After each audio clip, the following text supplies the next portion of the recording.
Number one thing is I like to talk to someone who feels like they have an idea of what makes them unique.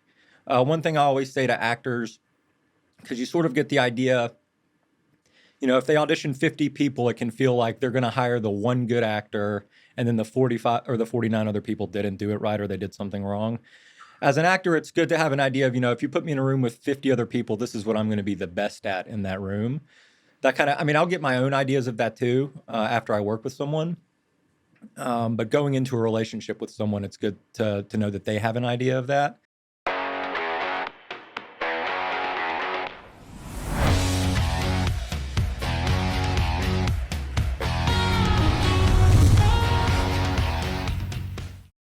Hey, what's up, everybody? Welcome to today's episode of Talent Agent Talk, where we are bringing you educational lessons and real-life stories behind the scenes of TV and film.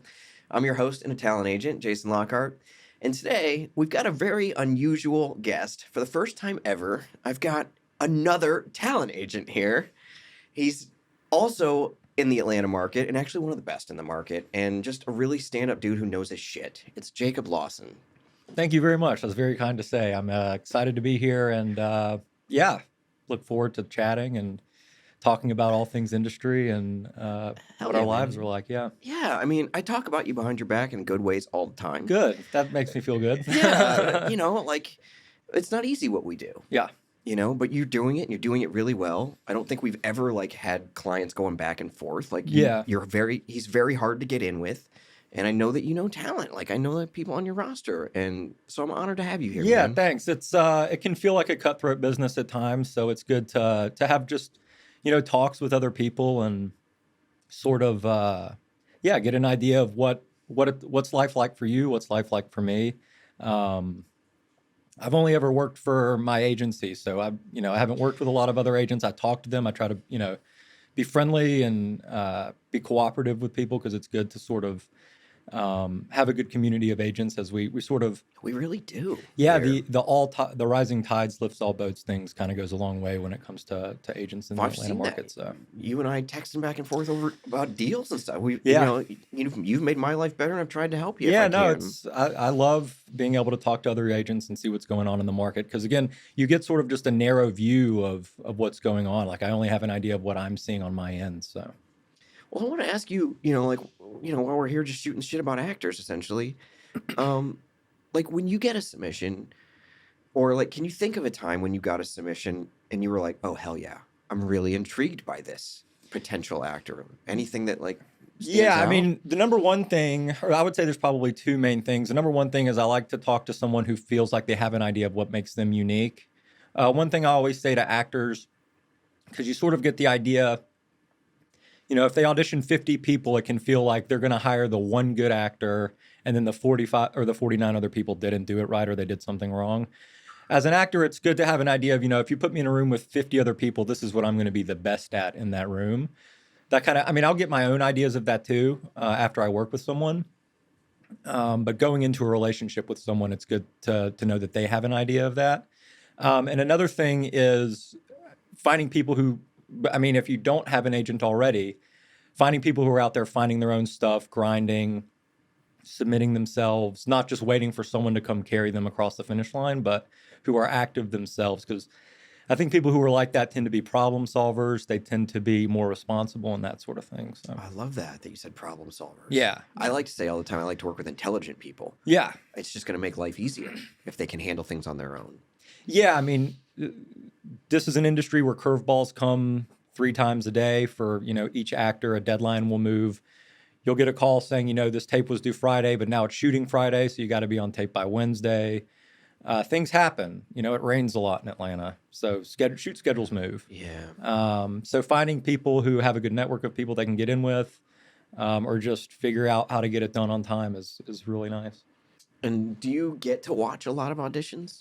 I try to. On slow days, I like to. Times can get busy. I pretty much always go back. If we get a callback or an avail check or something, I'll go back and watch those tapes just to be like, what did they do right? Get a sense of what might set their tape apart. But if it's a busy day, I don't have a huge roster, so I trust my actors to sort of know what to do and make their own decisions. Not a lot of my actors are asking me for acting advice, which I'm thankful for because I'm not an actor.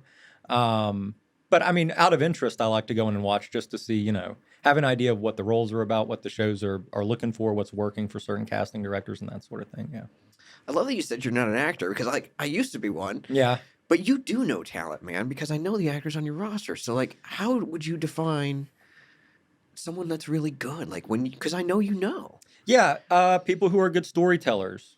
If 3 people went to the airport and had the same experience getting through customs and whatever, everybody who goes to the airport talks about how it was at the airport. The 3 people can have the exact same experience, and one of those people can tell a story in a way where it's like, wow, you punched up the parts that mattered. You got through the parts that are necessary but aren't like the point of the story. Good storytellers tend to be good actors, I think, because you can read a script, you can be like, this is what makes this scene interesting. This is what about this character is interesting. And I think being a good storyteller goes a long way in that. And like, you have to be able to understand people who aren't like you. There's a lot of actors who, they have a narrow type, and if the character's just like them in real life, most actors can sort of nail that.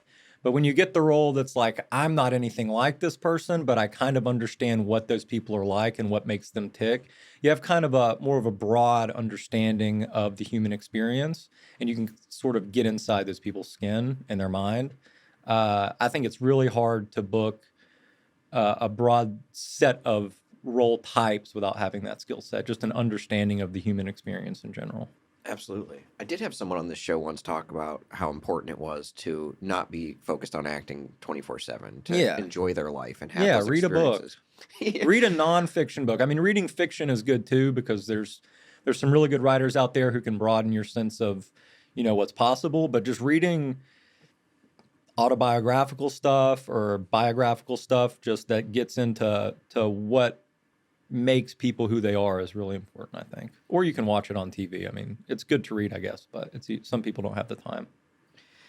Yeah, it's just choices in the day of how to spend your time. I'm down to the point where, like, I used to talk about hours in the day, now I'm talking about minutes. Yeah. I'm like, I don't even have the minutes to deal with this person, or I do want to give minutes to this because it's going to go somewhere impactful. Yeah, just, you want to have a life where you can sort of control your attention. You're not getting swept away by, you could let 30 minutes pass just doom scrolling and not really benefit anything from that. And it's just sort of like your default setting, I guess you could say. Do you ever watch commencement speeches? Sometimes, yeah. I really like commencement speeches because most of the time it's people who are really accomplished and they're given, a task of, here's 30 minutes, say what you think is most important. Emory brings in great people every year. Yeah. Right here. There's one commencement speech that I've watched probably 200 times. You know who David Foster Wallace is or was? No. He was an author. He passed away in the early 2000s, but he did a speech. It's called This Is Water. It's just a speech about sort of controlling your mindset. That's probably the single most important video I've ever seen in the commencement speech genre. Like Steve Jobs did a great one. Everybody knows about, Denzel Washington and all that. But I think that one is really unique for me. It feels like he's talking right to me, because it talks about, if you're not intentional about what you could be in this, you and I could be in the same situation and we could see it totally differently. And just keeping that at the front of your mind, like, you choose how you want to view this, any situation you're in. And that just speaks to me, because if I'm not mindful of that, I get annoyed, I get frustrated, I assume the worst of every situation. It seems like everything's all about me. And it never is. Yeah, it's not. So Everybody's having the same experience you are. And you can give a lot of grace if you keep that at the top of mind. Well, one of the things I also wanted to, I know we were chatting about stuff this morning. I'm really focused on, like, what actors can be doing to, like with positive intention, positive energy. And so I want to, like, just ask you, like, what's one of the best days you've ever had as an agent? I mean, it's nice to book series regulars. That's awesome, because it goes a long way for the actor. I always say my 2 favorite things in this industry. My single favorite thing is when an actor calls me and they say they quit their day job because they're making enough money acting. Not a lot of people like their day jobs. I'm fortunate enough to like my day job. I know you do too. I have no fantasies about quitting my job. But a lot of times actors, they're waiting tables or doing something else that's taking up their time. It's a survival job. Getting people to that point where they don't have to do that anymore feels really good. Um, but there's something so special about getting somebody their first SAG booking, like bringing them out of nothing, like they have no resume, but you feel like you see something special in them. There's no time like the first time, like you send somebody to a real set. They're like, I'm going to be on Netflix. They go home for Thanksgiving and tell all their family, like, Yeah.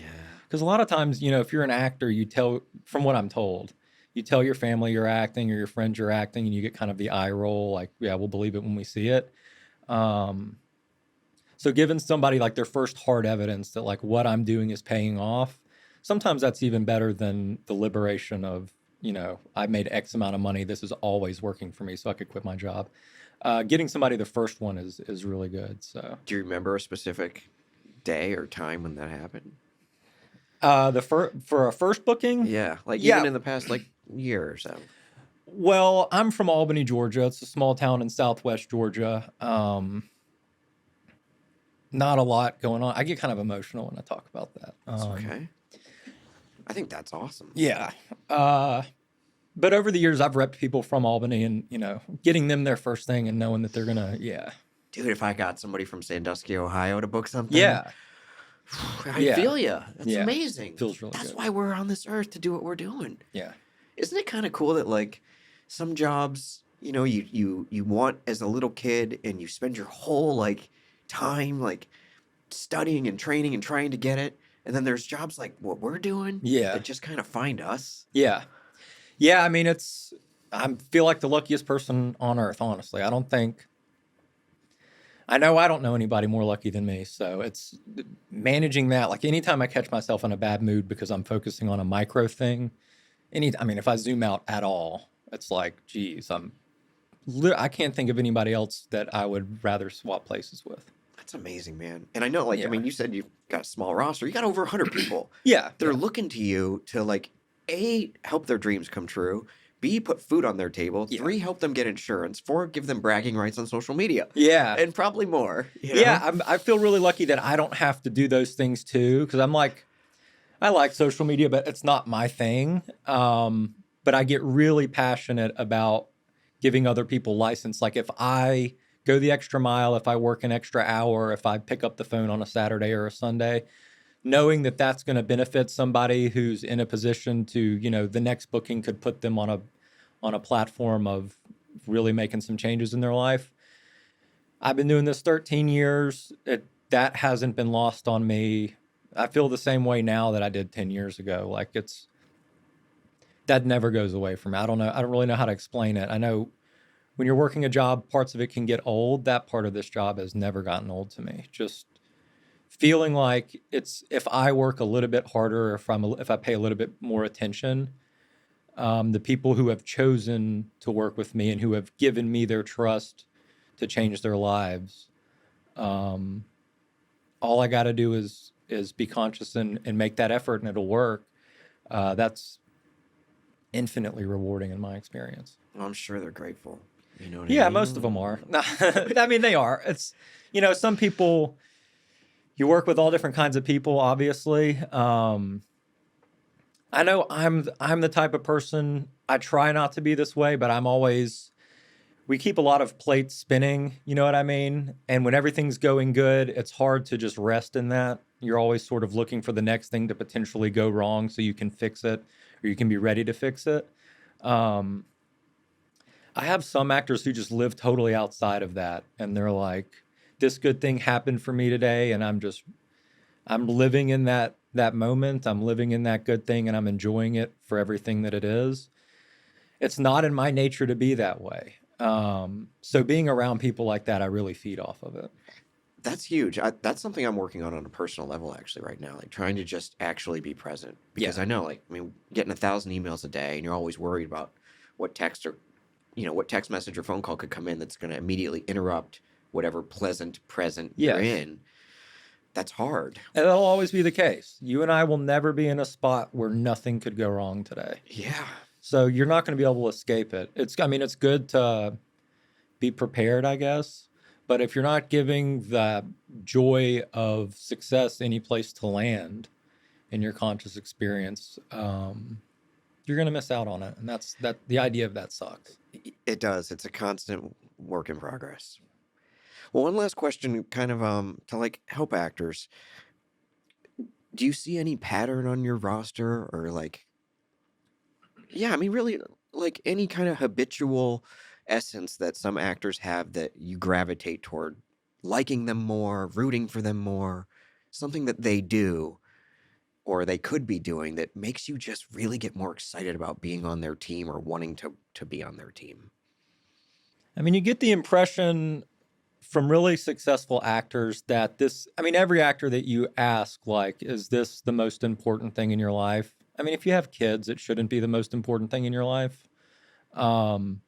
But when it comes to, yeah, like getting somebody an audition, them being amped up, they start working on it immediately. There's nothing more off-putting to me than sending a really good audition to someone on Monday. It's due Friday. And then on Thursday, they hit me up with all these questions about like anything. It's like, if you're really plugged into this, you're going to be wrist deep in that on Monday, like a few hours after I send you I this. love that you said risk deep. Wrist deep, Oh, but wrist risk deep. deep is good too. Right? Yeah. It's like you're going to be plugged in. If you get something from me and you're like, I'm going to look at this later, I mean, you need to have something really important going on. Like playing Xbox is not that important. You know what I mean? So the people who really view everything as an opportunity and they get excited for it. Again, and you never know what other people's experiences are like, but I'm somebody who I sort of feed off of the energy of the people that I'm around. So the people who themselves get really motivated by opportunity and they don't get discouraged when they leave it all on the table and it goes the other way, that's going to happen. They're only going to hire one person for each role. So yeah, dealing with people who view everything as an opportunity and who stay positive. And the people who know that they did everything that they could, they prepared as much as they could, they got the tape that they wanted, they got it in on time. You can rest easy, you know, win or lose. You can rest easy knowing that you did everything that you could. The people who leave something on the table or they didn't prep enough, those are the people who are sort of kept up at night, I think, by what could have been. So, yeah, I mean, just it's again, I feel like I'm repeating myself, but it's such a blessing to get to do this. You think about, there's never been a time in history where there's access to this industry the way that there is now, Especially in Atlanta. But 50 years ago, it was so tight. 100 years ago, this didn't exist. So if you're an actor and you're watching this, you're in a unique place in history that nobody has ever been in, and you should treat it that way. I mean, you're incredibly lucky to have these opportunities. And just keeping that at the front of your mind, like be grateful for every opportunity you get and do the best you can with it. That's a great lesson, man. Especially with every audition or every agent meeting or every showcase or every class that you go to. Yeah. If you go to a class even, you should be grateful that you've got the money to pay for the class and that you're living there and you've got the time off to go take it, and don't just take the class to take the class and put it on your resume. Take it to actually enjoy being in there and learning and growing with your craft and meeting more people and building more network and impressing your agent and casting directors and all the people up the ladder. Yeah, be a pleasant person to be around. You get what you give, so give something you'd want to get. I love that. You know what I mean? Dude, thank you for being here. Yeah, thanks for having me. And for being here, you do win a free car. Did you know that? Oh, cool. I get a what? You win a free car. I thought you said a car wash. Okay, cool, yeah. Well, I could Venmo you for a car wash, but that's fine. If you want to reach in there, don't look, but pick one out. There's some pretty cool ones in there, actually. What do we got here? Ooh, an old Acura. Oh, that's cool. A 90 Acura NSX. All right. Nice. Oh, yeah. Nice. Very cool. I'll keep this as a little memento. I have a shelf of like all the little things that I've gotten just from the industry. Gifts and stuff, yeah, I won the GESL bowling tournament, so I got a little foam bowling pin. I'm in a bowling league, so I wasn't going to lose. Do you wear that shirt in the bowling league? No, we have jerseys. You got your own. Yeah. John Levine, who's an actor, he's not one of my actors, but he's an actor. He's on my team, and he really good at making jerseys and shirts and stuff. So we have our own stuff. But That's cool. yeah. No, this is awesome. This is going to go on my shelf right next to my foam bowling pin. Awesome. Well, thanks for being here, man. Thank you to the audience for tuning in. Yeah, thanks everybody. Very, very cool special episode. Again, yeah, he's one of the best agents in the Southeast, if not the whole world. Like, he really cares about what he does. And, we're very different here in the Southeast than they are in Los Angeles and New York. It's just a whole different industry in a way. It's really special, and I'm grateful to have you. Oh, thanks for having me. So if anybody else would like to be on the show and you got your own cool booking story or educational lesson, pitch it right to us. It's talentagenttalk@gmail.com. Again, that's talentagenttalk@gmail.com. Jacob, thank you. Thank you.